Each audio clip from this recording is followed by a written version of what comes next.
Welcome to Running for Real, a global community with a shared love and curiosity for running.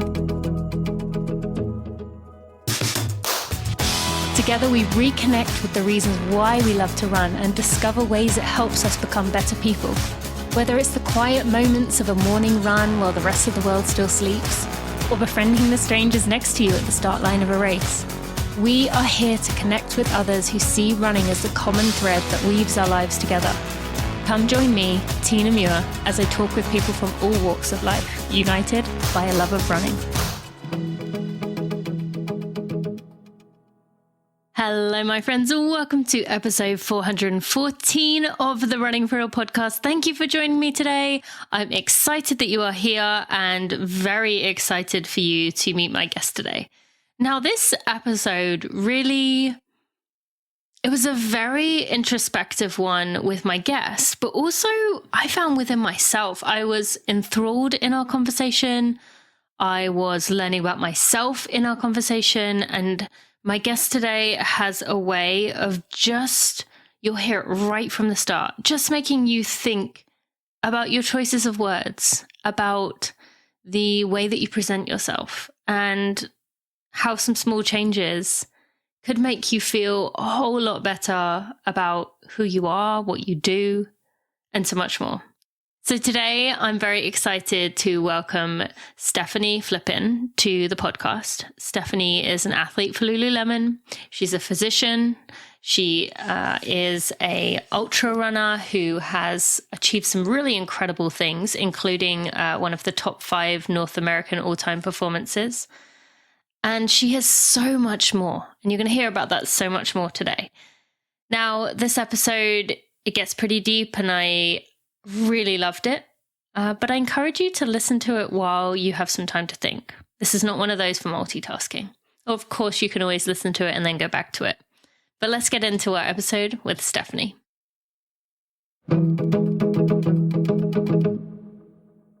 We can train all we want to train. We could get the perfect build-up. We could do all the training we want to do. But if we don't get our fuel and hydration set, we can't achieve any of it. Now, I learned this the hard way. Now I look back on my elite racing career in the marathon and know that I left so much on the table by not fueling and hydrating myself properly.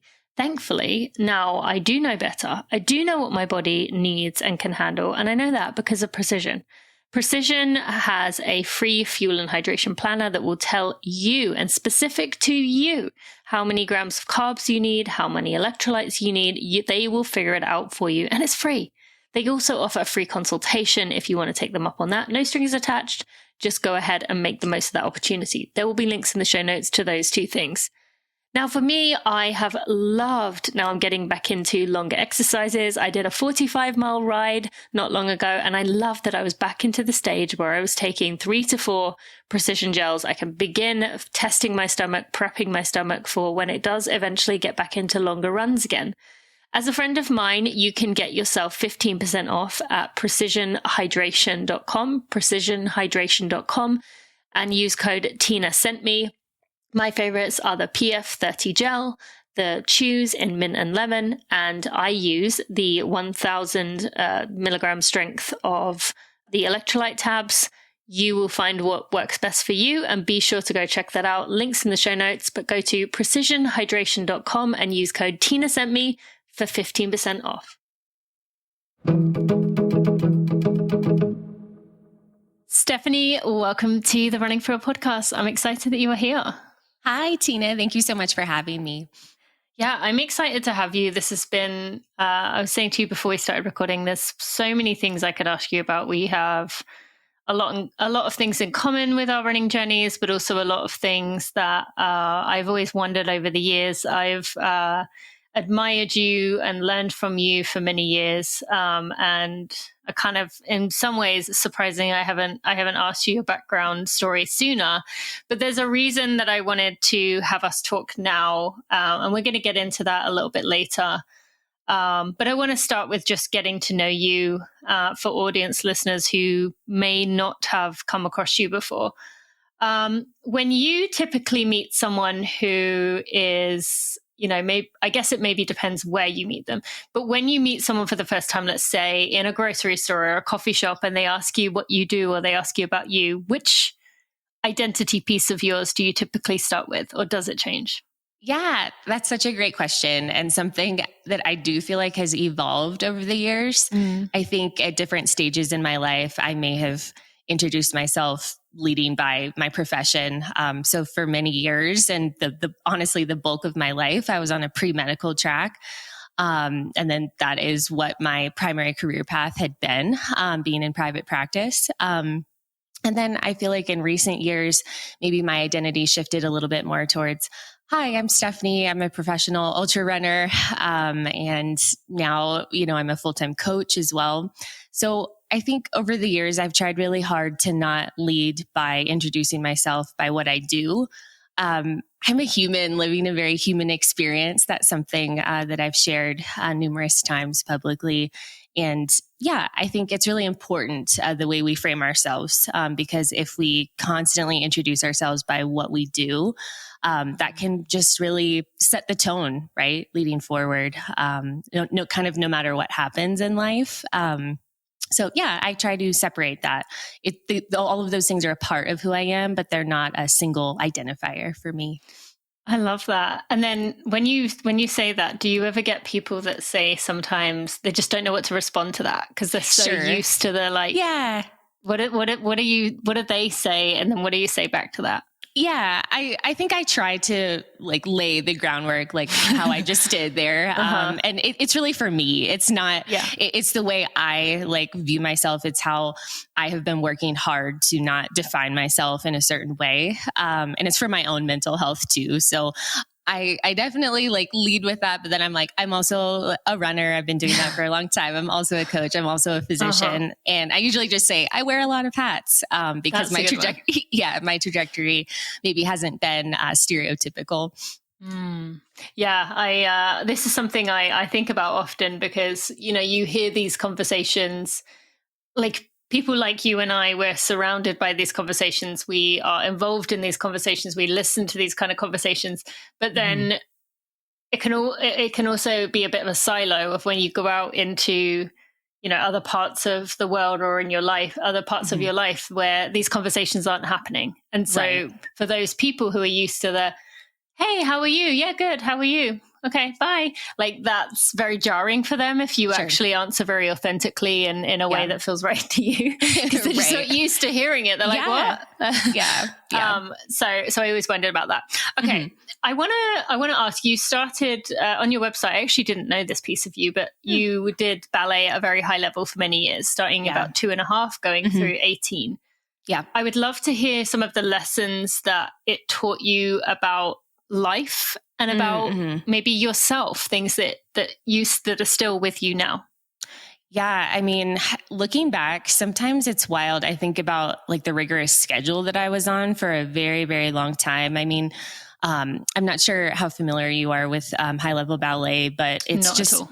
Yeah, it's one of those sports / art forms where you really do have to do it every single day. And I think we could honestly say that about a lot of different sports. I mean, if you want to get better at running, you really have to often run more.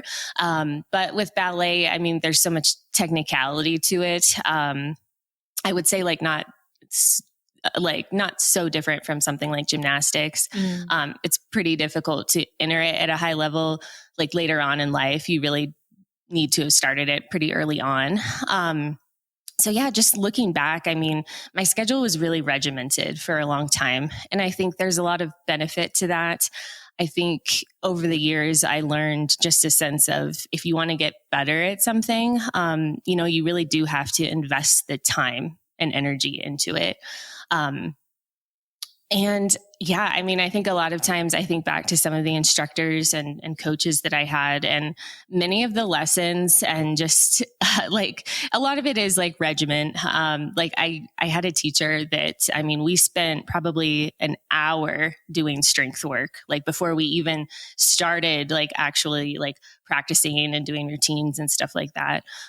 So that physical aspect has definitely stuck with me over the years as I transitioned more into long distance and endurance endurance sports and running, and just the importance of taking care of my body first before I actually like practice the sport. But yeah, I think it definitely taught me, like I said, just resilience as well. And I think a lot of the lessons that I learned from ballet, I vividly remember carrying those over throughout like medical school and residency.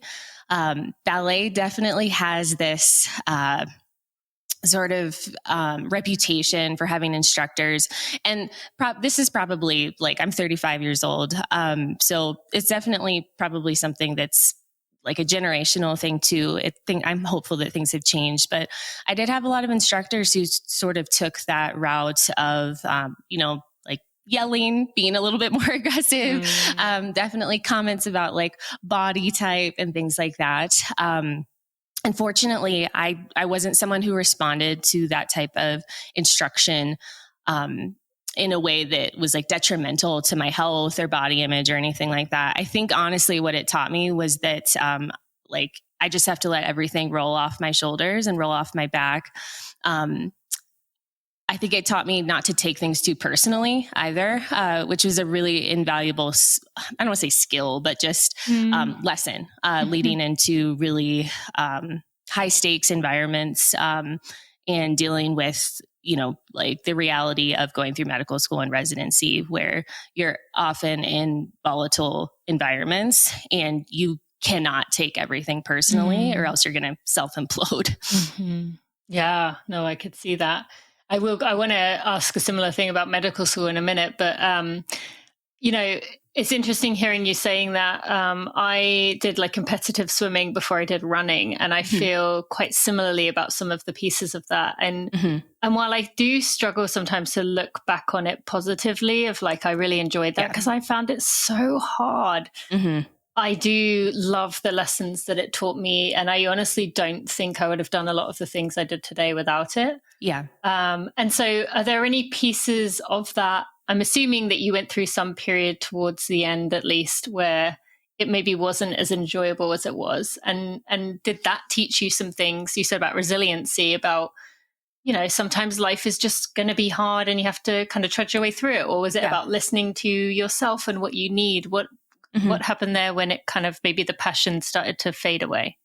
Yeah, I think, it's so hard. I don't yet have children yet. So I look back on things and, the regimented aspect of it had great intentions. But I think, as I was 17, 18, getting ready to enter college, I think I was just really wanting more like freedom, right? And just a step away from, okay, like this type of grind every day, like before school, every day after school, even on Saturdays.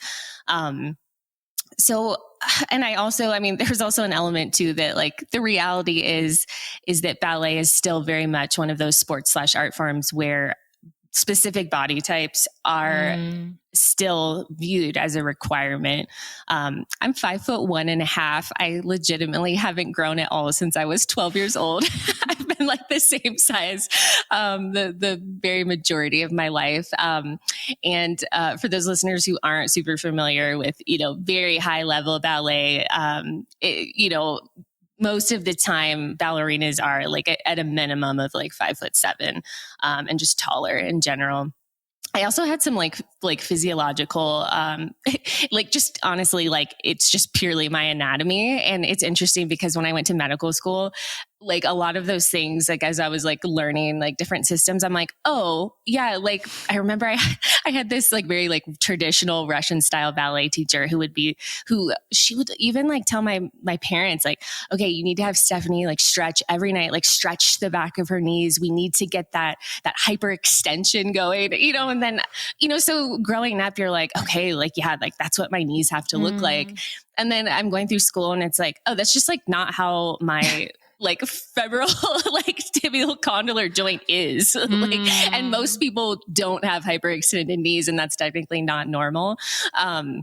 So I had like certain things like that where it's like I didn't have the traditional like aesthetic, right? That ballet typically looks for. So there was that component too. I was definitely limited there. I was really never going to reach, this peak level. But I also think too that I had a lot of other interests. And I think even like as a teenager, I think I had a really realistic view of the world, and that okay, like ballet and dance are things that I enjoyed doing growing up, and I made wonderful lifelong friends as a result.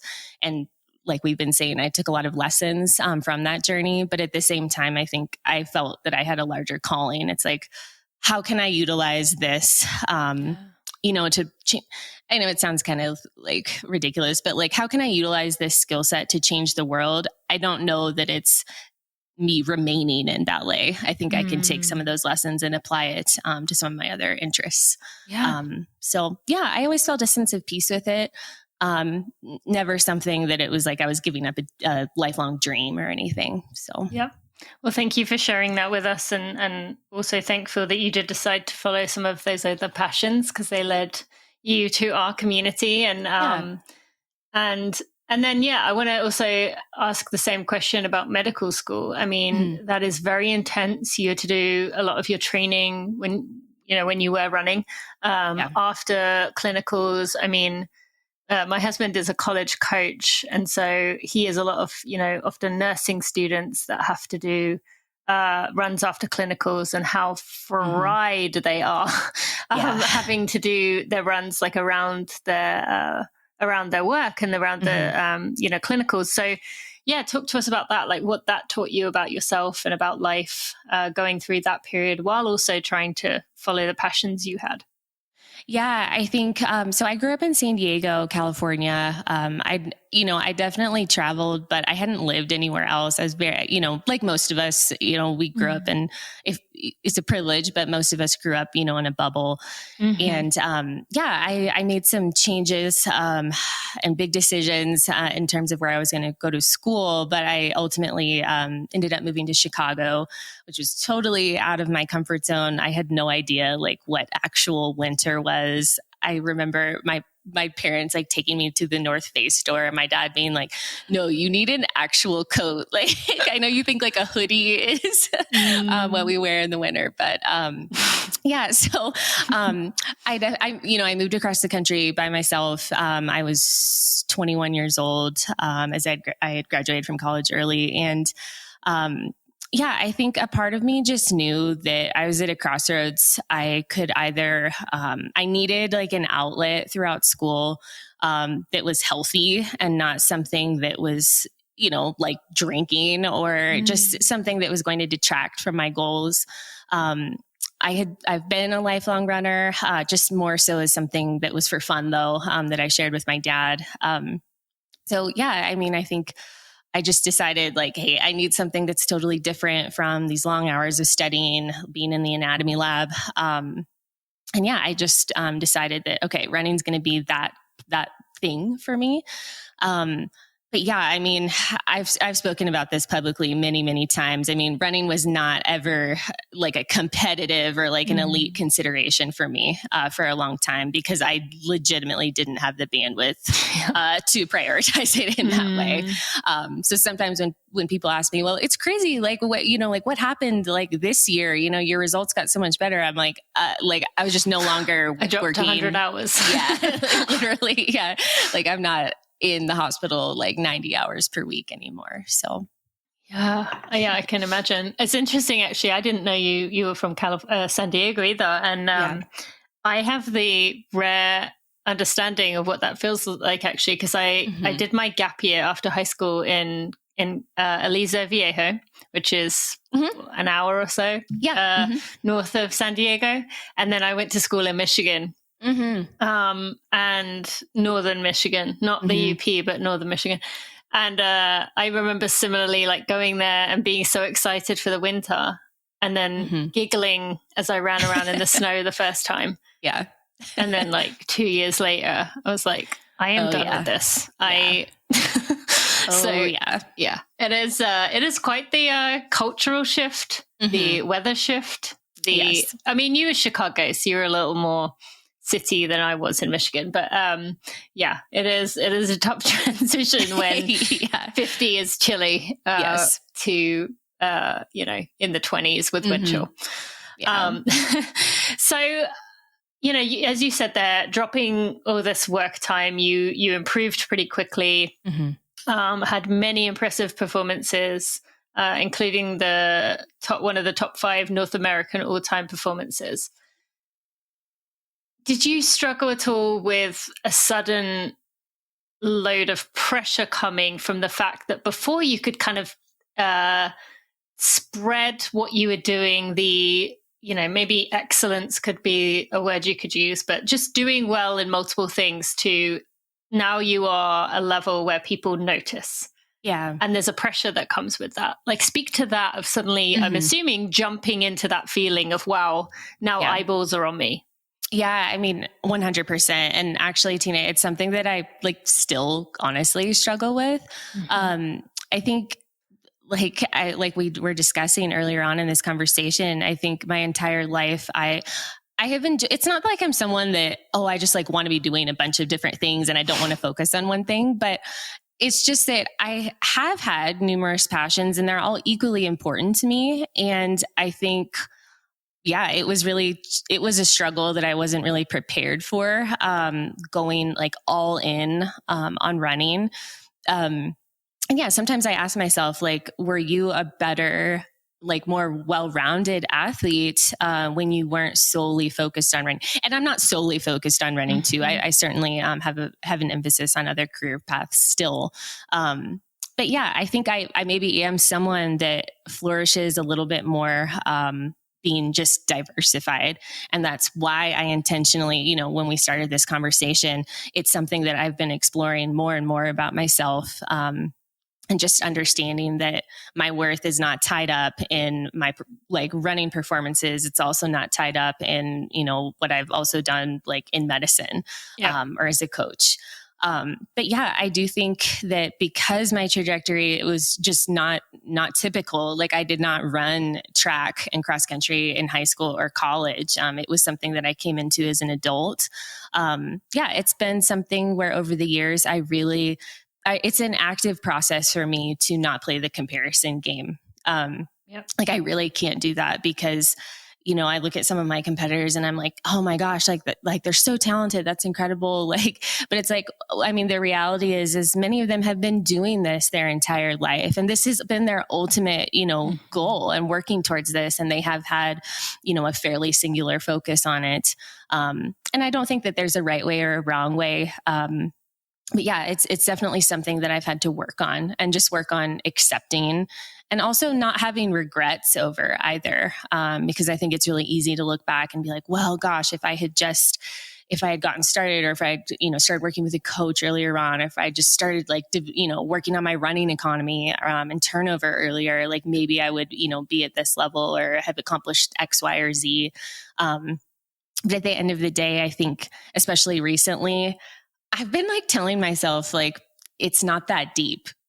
It's just not I'm someone who, and I'm sure you could really empathize with this, but I'm someone who does really like to analyze things and really break things down. Right. And I don't know, just entering into my mid-30s, that is important. And I don't say it to gaslight myself by any means of you don't need to focus on this, or you don't need to feel a certain way. But sometimes it is helpful to just be this is just the way it is. And it's not a huge deal. Your trajectory and your path are just different. And it's not something that you have to, really ruminate over. You can just accept it and let it be.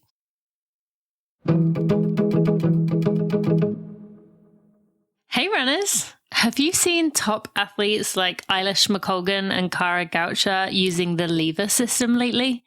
If not, let me fill you in on why this just might be the game changer you've been waiting for. The lever system is an innovative way to reduce your body weight while exercising on a treadmill, which means less impact on your joints. Imagine being able to push your limits without the fear of injury holding you back. Whether you're coming back from an injury, looking to increase your running volume, or wanting to add some serious speed work to your routine, Lever has got you covered. What's even better, the Lever system is incredibly portable. It sets up on your home treadmill or at your local gym in under 2 minutes. Yes, you heard that right. Less than 2 minutes and you are ready to go. And because we know you'll love it, we've got an exclusive deal for you. Use the discount code TINA, TINA, to get you 20% off your purchase. Trust me, your joints, Achilles, and sore muscles will thank you, and so will your future self. So check out Lever today and take your running to the next level. Also, give them a follow on Instagram at Lever, that's Lever, at Lever Movement, and learn more about how they are partnering with the endurance community. Happy running.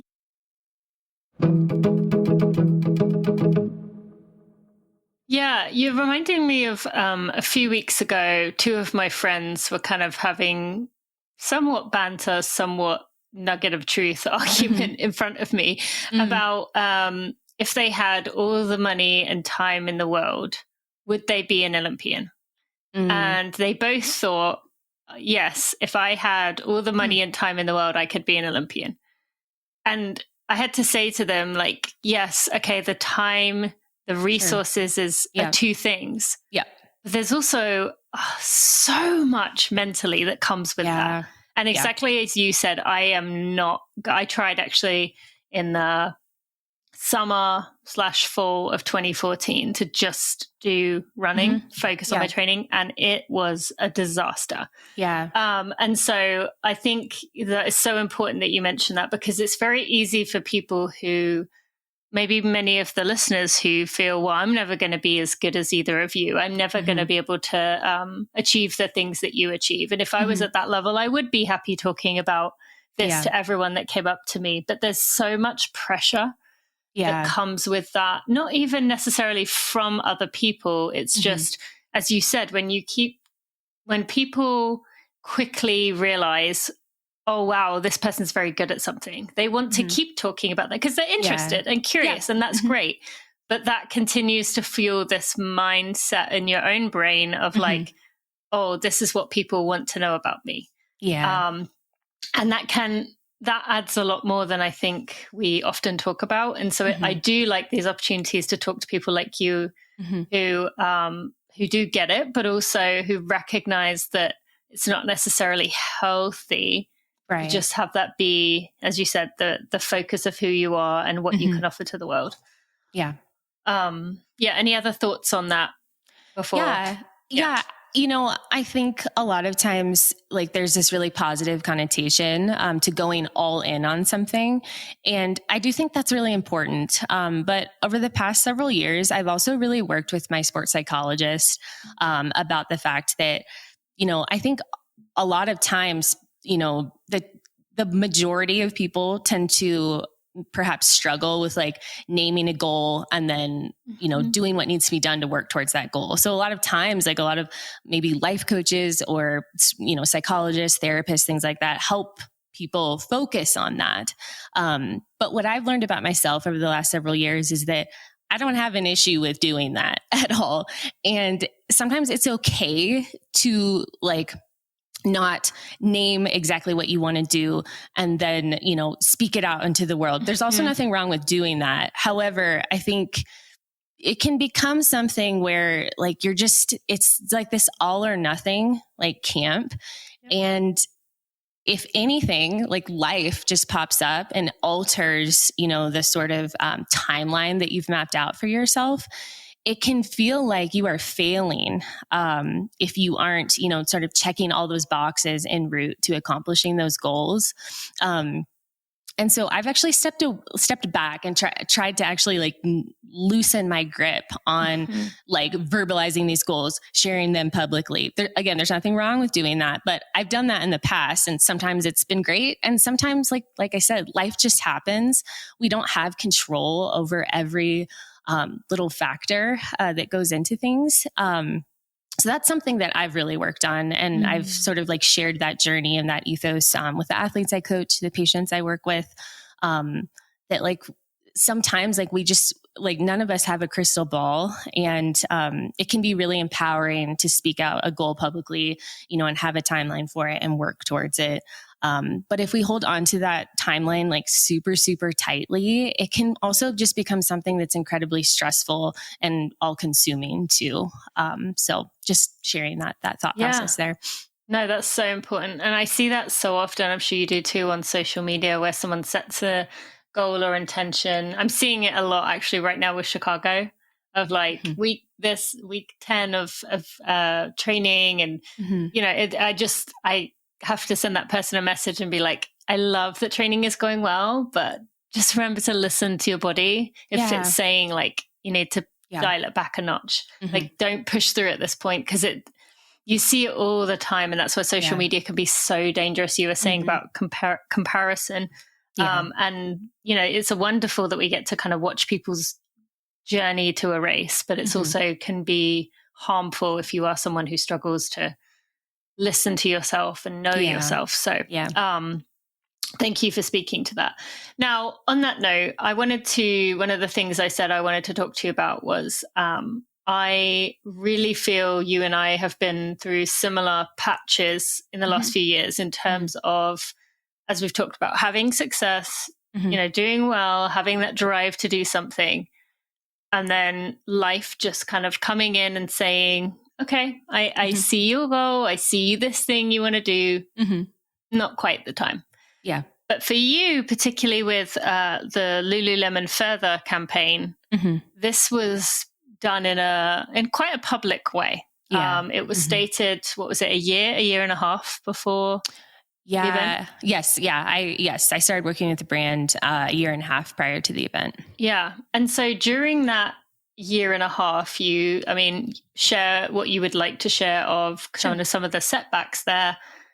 But I'd like to talk through how, speaking of pressure, speaking of like knowing yourself, trusting yourself, but also recognizing that eyes were on you. So, and there was only 11 of you, 11, right? Or 10? 9 of us. 9 of you. Okay.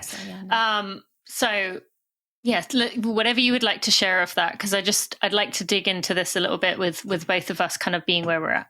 Yeah, sure. I'm definitely someone who I do certainly try to share, the ups and downs and just the realities of life. But at the end of 2022, I lost someone extremely close to me. She was my mom's best friend and a second mother to me. She had been terminally ill, but I knew, into the fall months of 2022 that it really wasn't looking good. I think I had already been sort of coping with this type of grief. Also, it wasn't just solely her terminal illness and just preparing for the reality of losing her, but my husband and I had also just been dealing with a lot of stressors, like running our private practice, coming out of COVID, just coming out of the pandemic, just extreme physician burnout. And it's, and it was such a challenge to find like the appropriate resources in mental health, just because the system was so strapped thin coming out of those years. But so there was just a lot of things sort of piling up, and I really was just dealing with the stress by training as much and as hard as I could through it. And I did that because, over the entirety of my career and my life, I hadn't had a single injury at all. Like nothing, like I mentioned throughout ballet, like so fortunate to not have significant body image issues or issues with food. But and that ultimately led to having my first bone stress injury discovering it at the end of 2022. And I was just in a lot of pain. It definitely could have been a more significant injury, but it was difficult to cross train through. It was coming at the exact just worst time as I processed like the biggest loss that I'd ever experienced as an adult. And so, I had to come to grips with the fact that I could not run my way or train my way through things anymore after utilizing it as such a positive stress outlet for so long. So that, that happened right as I was brought on for the Further project. I really had to process a lot of feelings of like shame, honestly, and just like guilt.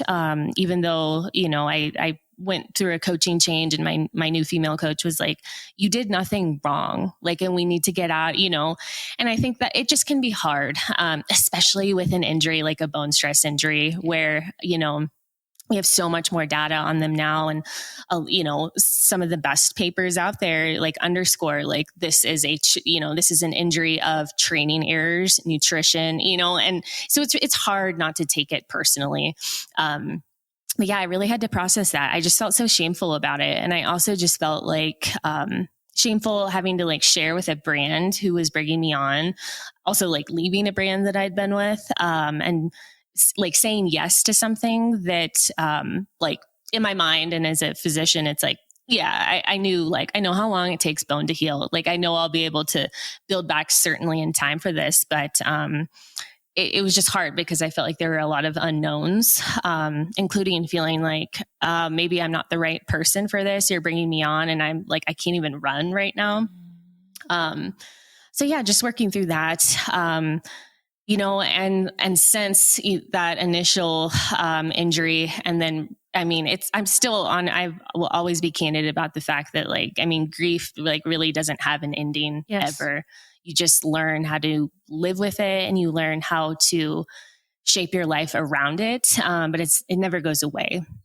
So yeah, since the end of 2022, I've had like highs. I've also had like continued lows as well. After having, a pretty severe bout of COVID, this past fall at the end of 2023.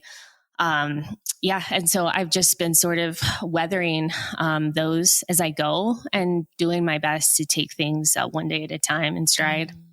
Yeah. Which, I appreciate your vulnerability there. Thank you for sharing that. And, again, giving people the permission to consider their own lives, and what is impacting them, even if it's not, the stresses they might think are stressors. Stress is stress in the body. And, by sharing that, talking about that, it continues to help people. You mentioned there about feeling that, shame at the kind of in the early stages when they'd brought you on, leaving another brand. I do want to take a minute for the listeners to just put yourself in the shoes. It can look like people who get offered opportunities to work with a brand sponsorship is like a dream, right? Like, wow, how cool. You have direct access to these brands and they'll send you things and they pay you. But it always feels when you have a new brand, like even though you are well aware, these people are monitoring all kinds of things in their own life. They have an equally stressful life. They're not thinking about you. It can feel in your head. Like every move you make, they're like, oh, that was a bad choice. Oh, that's not paying off. Oh, should have gone with someone else. It can feel that first 3-6 months can feel like they, deep down that they are not thinking about you all day long. Right. But in your own head, it feels like everything you share, they are weighing right choice, wrong choice. Anything else you want to speak to that? Because I wanted to really highlight that. While it seems like a dream, it adds a lot to every decision that you're making. Oh yeah. I'm someone who, if it's just me, if I'm the only one that has skin in the game, it's a lot. I don't want to say easier, but it's like, I'm not someone who's ever struggled with taking like full responsibility. It's like, these are my actions, like these are the consequences. This is what's transpired. But when you bring, like you said, like a major brand, like into the mix and you are representing them and like, it's like they've given you this gift of belief and you want to like just fulfill that, you want to almost like pay them back type deal. Combined with the fact that I have, I've worked through it like in recent years, but I certainly have people pleasing tendencies, and I think many of us do. It can become almost this feeling of like this little like monkey on your shoulder, all the time. And I think it can become, and like you mentioned, I'm certainly not complaining about this by any means, but it is a reality, of, sponsorships and partnerships. But, yeah, I mean, it can feel like, you are making decisions like, not just for yourself, but in conjunction with the brand as well. Even if the brand has never, ever pushed, like said anything like that or pushed you in that direction. And again, that's another reason why I'm so, specific with being like, I'm Stefanie. I'm a human and I'm living just this human experience. I'm not Stefanie, the professional runner who runs for X brand. Like that is a reality, but it's not like who I am at the forefront, constantly. So. And you seem, at least now in the time around the Further project around and since, that you were able to really take this as, okay, what can I learn about myself? What can I learn about life? What can I learn about other people? What are some of the moments that maybe got you to that place of where you could look at it that way instead of just being like, oh, I'm, embarrassing myself. I'm holding them back. How did you get there? I think like I said, it was a lot of work with my sports psychologist, Emily. But I think also like I've never really struggled to sit down and have honest conversations with myself. It's like you can fight reality many, many times. You can be upset about it. You do have to process it. It's it parallels a grieving process. But I think, processing the loss, of my second mom, in conjunction with a lot of the parallels that occurred, for me, just with my health and in the sport in general, it really just taught me that the reality is she's not going to come back. I can't bring her back. That sucks so bad, but I can't. And then the flip side of that too, with my own health and running is I can't make this, whatever is going on in my body, heal any faster than it is. It's going to be what it's going to be. I only have control over, how much I'm eating, just being sure I'm well fueled, well hydrated. I'm getting, 9 to 10 hours of sleep per night. Those types of things. And I think I always just tell myself, or I ask myself, that you always have a choice. You always do. And so how are you going to respond to this? Are you going to respond in a way that, 25, 30 years from now, you're going to be proud of, or are you going to be embarrassed of the way you responded?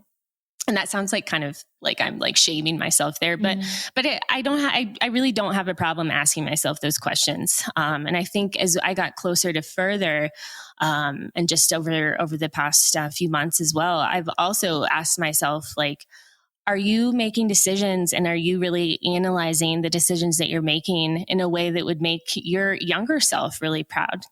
Who you were when you were 5 or 6 years old.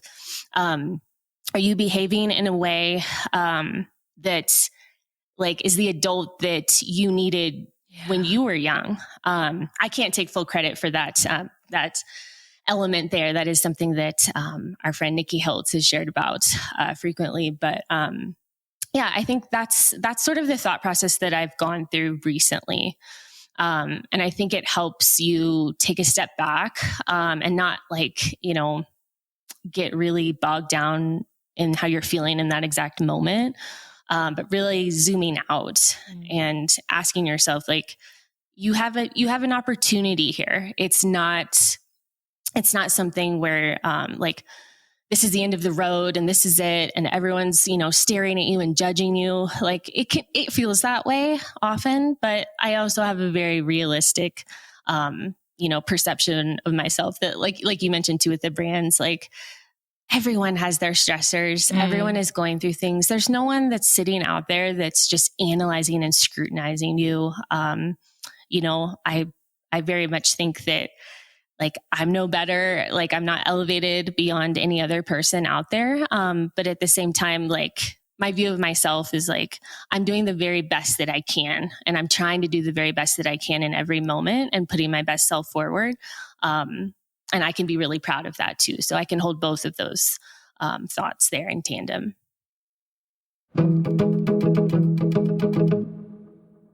All right, friends, you have heard me talking about Runna.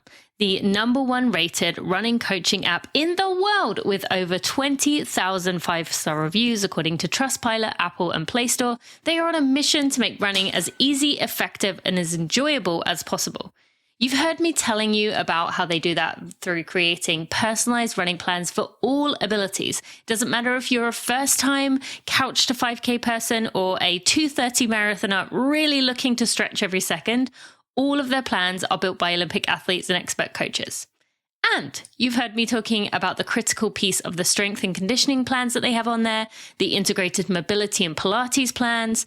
Those pieces are critical to running healthy. I can honestly say I would not be in this situation with my foot right now had I done those supplemental activities that would have prevented me from ending up with a Haglund's deformity that needed surgery. It's important. And with Runna, you get it all there in the app.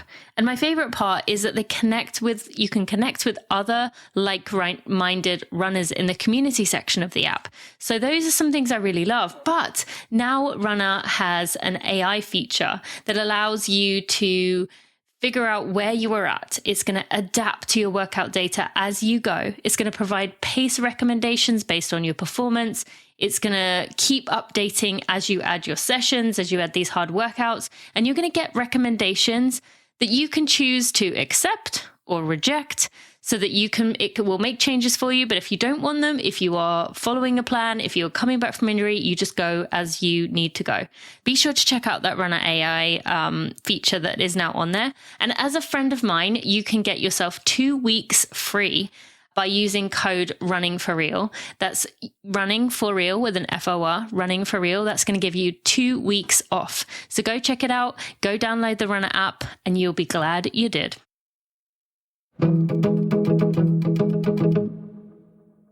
Well, and I think I often get told the same thing with you are very, as you've said, you're an open book. You're very good at sharing those moments, even for those people who do work at Lululemon. They have moments like that. And right. So that is as much a part of anything as anyone else of the reality of life. And with 9 women, there is, of course, just in, the law of life, there is going to be some people who struggle during that period. And for you, that ended up being you, but it ended up being such a critical piece of the success of the other women who were pushing the boundaries physically in the ways that they could. Yeah. So I want to just read a piece of what our amazing mutual friend Carolyn wrote while you were doing Feather. While Steph may have had to set aside and reframe her original goals for this race, she's embodied and represented the true spirit of what it means to celebrate women and to build longevity in the sport.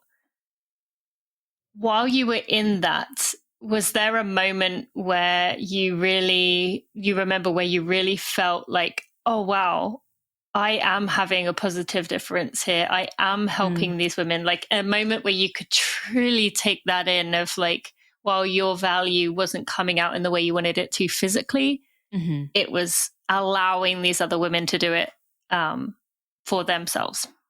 Yeah, definitely. I mean, it's such a privilege always, like as a coach, and also just as an athlete and a competitor too, to like witness struggle and perseverance whether it's in your teammates or competitors, or for me, like at Further, I had a slight overlap there of the fact that Rico, another member of our team, was not only my teammate, but I had started coaching her about a year prior to the event.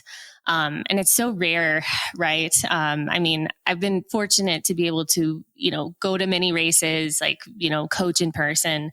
But it's quite another to actually be able to be in the event with the athlete. I mean, even like technically, I guess I was serving as like a pacer for her, but, I mean, not like for 6 days though, straight, I had never been able to do that. Maybe just pacing an athlete for like the last 10 to 20 miles of a singular race. And yeah, I mean, the first night, like just getting, staying out there with Rico, coaching her, but also just being there for her. and getting her to her first 50K and then getting her to 50 miles. And then I think when she was on her final lap and I was getting her to 100 miles, I think that's when I realized that like I've always deeply felt that the sport and all the relationships that I've made and connections over the years, it's always been so much greater than myself. I've said it so many times, but I would trade my best days like in a heartbeat for those that I love to have theirs. I mean, that's just the reality of it. And that's certainly how I felt with Rico during the event. And just to be a part of something bigger than myself was just so fulfilling. Of course, there were low moments where I was like, I want to be pushing myself physically too. I want to be scraping the bottom of the barrel and honestly, suffering with my teammates. But then, of course, like another part of me as I was going to bed each night was like, well, do I though? This is kind of nice too. So I don't know. It was definitely a roller coaster. But yeah, I think I definitely felt that. I felt it when I just knew that I was sort of serving a role of like shouldering fatigue. Yeah. And like the burden that my teammates were feeling, and just being there for them, like just, hopping in every lap that I could and being like, telling like my friend Leah, I'm like, you don't have to even say a word on this lap. Like I'll tell you a story about like what's going on. I'll tell you, like, I'll call out your splits. Just don't even think of anything. Just like lean on me like as much as you can, so that I can like absorb some of that mental fatigue for you, even though I can't, push you physically or anything like that. So yeah, I mean, I think that really tapped into everything that I love about being a coach, but also everything that I love about being a practitioner as well. And it was such a positive experience for me because like the night before and even the morning of was super emotional. Not just thinking of like further itself, but, looking, it's hard to not like just start spiraling, looking out into the future and being like, okay, well, like I can't compete, at a high level at this, but like, what am I going to get to next? And it can just start to feel really overwhelming. So the whole experience at Further was grounding for me and a big reminder of my why. Yeah, I love that. Thank you so much for sharing that.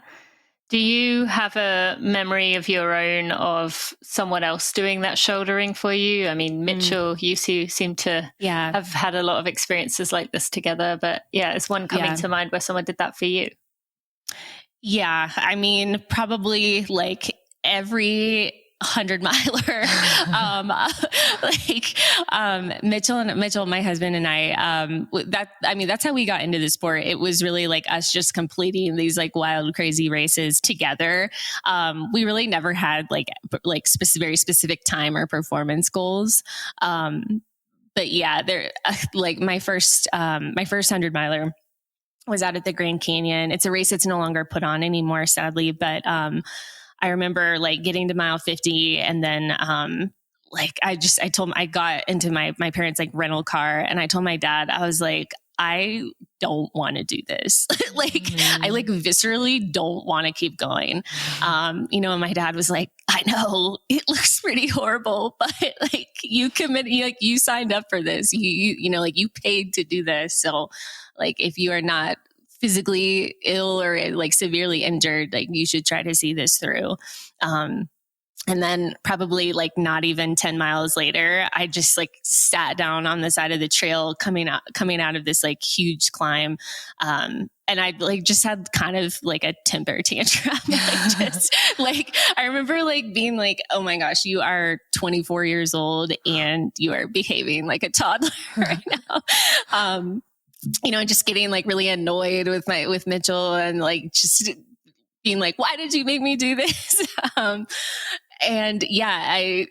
He's definitely stood in there for me and shouldered those types of burdens and gotten me through many times. And then like fast forward, like, 9 years later, as I was going after my now like 100-mile PB, and him driving from aid station to aid station, I remember I was coming up on like mile 70, and he was driving, and the road was sort of paralleling the trail that I was running on. And he shouted out of his truck, like through the trees. He was like, just keep doing this for Pace and Shava, who are our dogs. Yeah. And it's like little things like that pop into my mind. And I just realized that, I mean, this sport is not a solo sport, like ever. I've had to hold on to nuggets along the way just to keep myself moving forward and at the pace that I want to be going at. But yeah, I mean,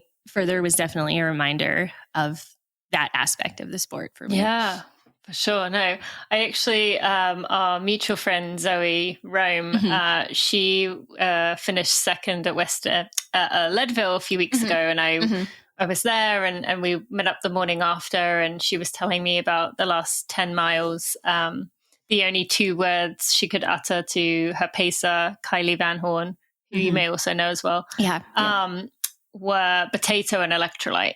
Yeah. And how grateful she was that even though Kylie didn't think she was doing much because she just didn't have anything left to converse with her or use her in any way, the fact that she was there present with her was everything.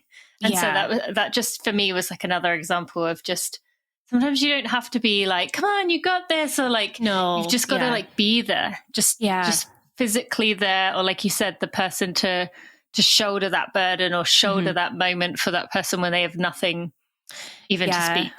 Yeah. I mean, there was hours, like, I mean, over 6 days where that's the place that it became, with me and the other women, particularly Rico. Like, I think, she was, she hit every single possible milestone, like running milestone mileage wise in that race. And, over the days, she was in physical pain, and, I can only say so many times, like, it's okay, and I also, it's a 6-day event too. It's like by nature isn't necessarily healthy. Like I feel comfortable saying that publicly, but, so it's such a fine line of pushing your friend, your teammate, your athlete that you're coaching, but also being like, we can also stop at any point too. And that's okay. That's not like a failure. But we did reach a point where we really weren't talking, and it felt natural for me to do this. I think also because she was having, like low back pain. But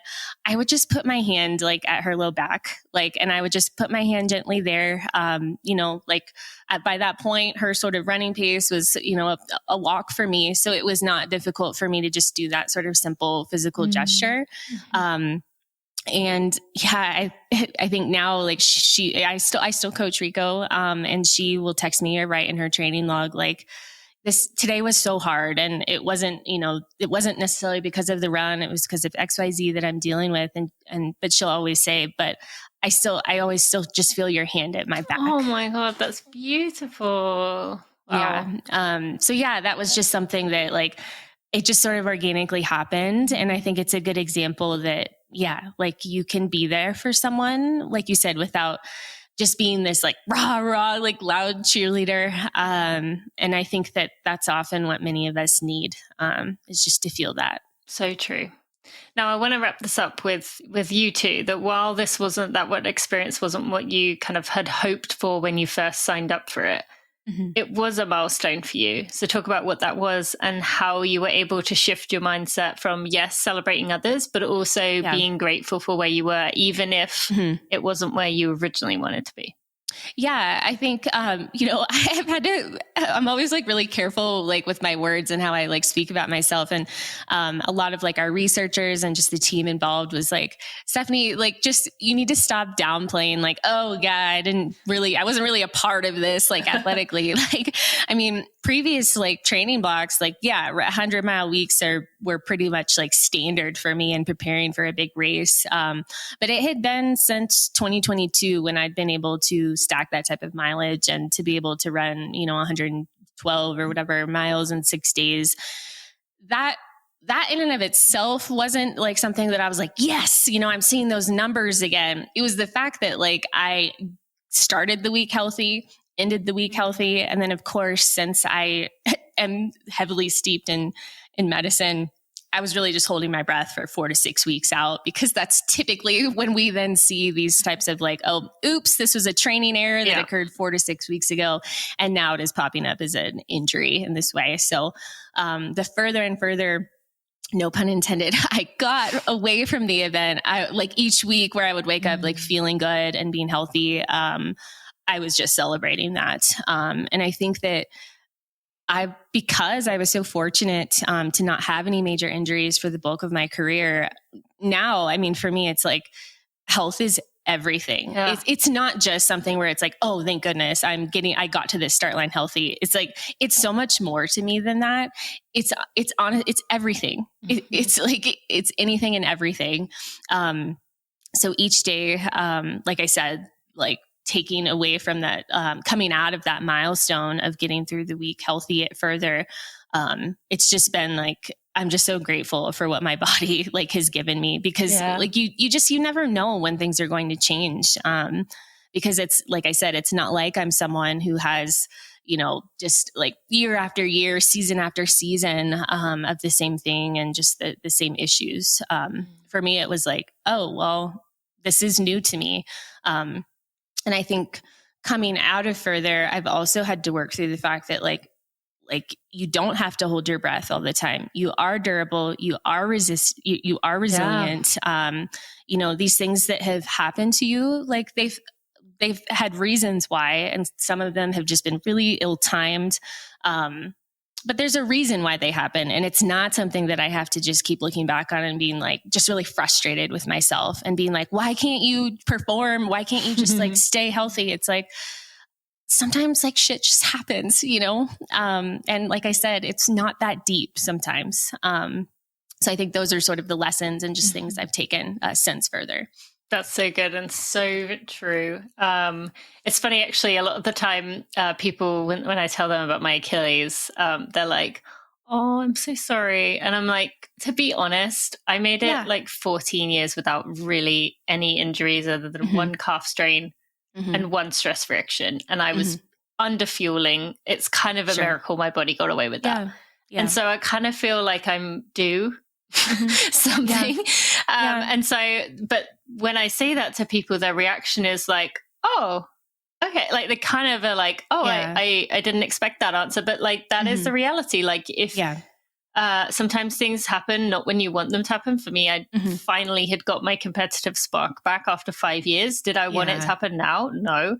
Right. But, it is what it is. We do the best that we can. And same as you, like, I'm celebrating running 5 whole minutes. Yeah. When and that's a long way from where I was before. Any other time in my life, I would never have celebrated that. But we do the best we can with the moment we've got. And that's something I just think you demonstrate and share so beautifully so often. So thank you. Are there any last words you want to share with the listeners?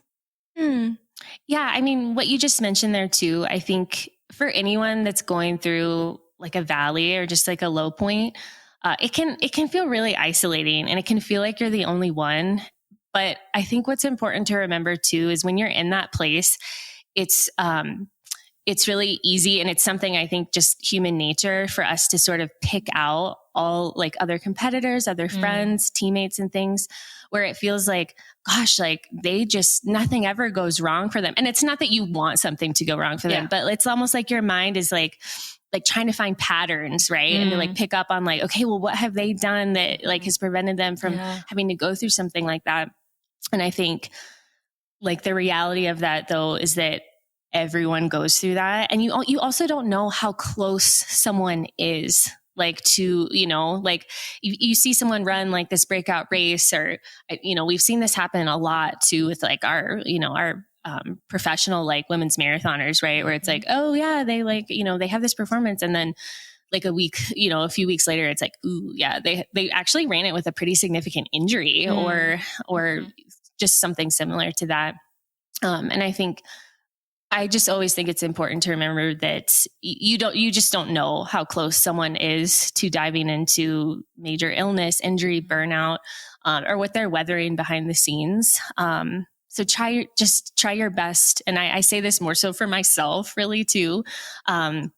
to not really focus on like, well, so-and-so has never had to go through that, or like, they just, everything goes right for them. Statistically, that's just not how life works. And it's a part of being human. It's a part of going through life so that you can appreciate the things that truly do matter, like health, your family, your loved ones, and the fact that when it feels like it's over, it's not. Like, it really isn't. No matter what, right? And just holding that perspective. It's not always easy in the moment too. And I definitely, I have like my mental health team to thank for helping me work through this type of process. Yeah. Yeah, no, very fortunate for that. Okay, well, a few things. Do you want to, I think I know who you were referring to with your sports, your mental health coach. Yeah. But I don't want to say it just in case. Sure. Give a shout out to that person also for your coaching yourself. Sure. Tell us, if people have really resonated with one of those pieces, how can are you taking athletes and things like that? Sure. Yeah, well, yes, you're correct. I'm so fortunate to work with Emily Saul, who's Boston based. She's been just pivotal in my journey and just helping me understand who I am. And I think that's really important. I think that's the first step for many of us, even if life is going swimmingly for you. I think it is important to understand who you are, like why you are who you are, like who you want to continue to be. I think a focus on identity and just values in general is really helpful. Just big thank you to Emily. I think the easiest place to find me is usually on Instagram. My handle is at Stefanie Flippin, just my full name, or my website, stefanieflippin.com. And I'm always happy to connect. My inboxes are always open. I'm a little tight right now with taking on new athletes, but if it's a good fit, I'm always happy to have a conversation. So, okay. Love that so much. Well, thank you so much for your vulnerability, for sharing with us today. I will put links in the show notes for everyone, including Emily's. And Emily was on the podcast maybe a year or two ago, so you can go listen to that if you're interested. Just appreciate you for sharing. So thank you. Thank you so much, Tina. Before we go any further, I just want to give a quick shout out to the Running for Real team. Without them, I would not be able to do barely anything compared to what I'm able to do today. They are behind the scenes. They are there for me. I am just so appreciative of them. To Jeremy Nessel, our podcast editor, audio consultant, and someone who's been with me since the start. To Sally Pontarelli, our content and operations manager, who is there day to day doing all the things to help me be successful. To Kelsey Wang, our head of design, and Louise Murphy, our associate designer. And finally, to Sandy Gutierrez, our photographer and content strategist. I am appreciative of all of you and wouldn't be able to do what I do without you. Wow, I really loved that conversation. I hope you did too. You can find links in the show notes to go follow Stefanie and learn from her. I certainly do. By going to the show notes at runningforreal.com/episode 414. That's runningforreal.com/episode 414. You can also find links to our sponsors for today in Precision, in Lever, and in Runna. Go check out those special offers and discounts in the show notes for those. Thank you so much for listening, my friends. I will see you next week.